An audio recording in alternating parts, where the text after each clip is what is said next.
نگراں وزیراعظم انوار-ul-Haq کاکڑ نے قانون کی حکمرانی پر کوئی سمجھوتا نہ کرنے کا دو ٹوک موقف دہرا دیا۔ اپنی کابینہ کے پہلے اجلاس سے خطاب میں اقلیتی برادریوں کو تحفظ فراہم کرنے کے ہر ممکن اقدامات کی یقین دہانی کراتے ہوئے انتہا پسندانہ رویوں کی بھرپور حوصلہ شکنی کا عزم دہرایا۔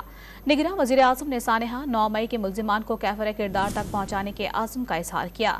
واضح کیا کہ آئین و قانون میں رہتے ہوئے ملک کی تعمیر و ترقی یقینی بنائی جائے گی۔ نگراں وزیراعظم انوار-ul-Haq کاکڑ نے اپنی کابینہ کے پہلے اجلاس سے خطاب میں نگراں حکومت کی سمت واضح کر دی۔ قانون کی حکمرانی پر کوئی سمجھوتا نہ کرنے کا دو ٹوک موقف بھی دے دیا۔ ہم کوشش یہ کریں گے کہ کوئی فاؤنڈیشنز لے کریں where we have sense of continuation of national and international commitments.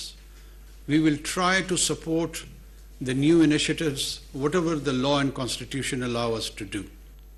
We would ensure that rule of order is not compromised in any way.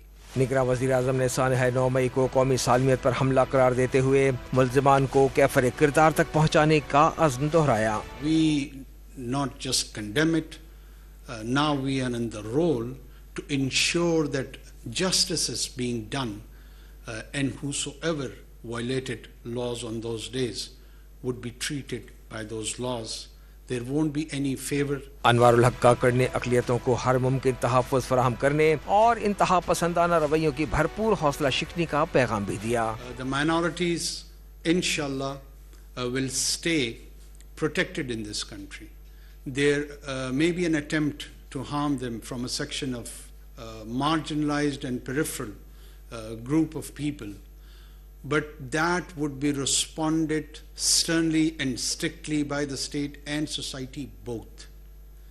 These extreme attitude, they are not just unwelcomed, they would be discouraged. نگراں وزیراعظم نے مسئلہ کشمیر پر اپنا موقف دہرایا کہ پاکستان کشمیر کو کبھی نظر انداز نہیں کر سکتا۔ پاکستان آزادی کی تحریک میں کشمیریوں کے ساتھ کھڑا رہے گا۔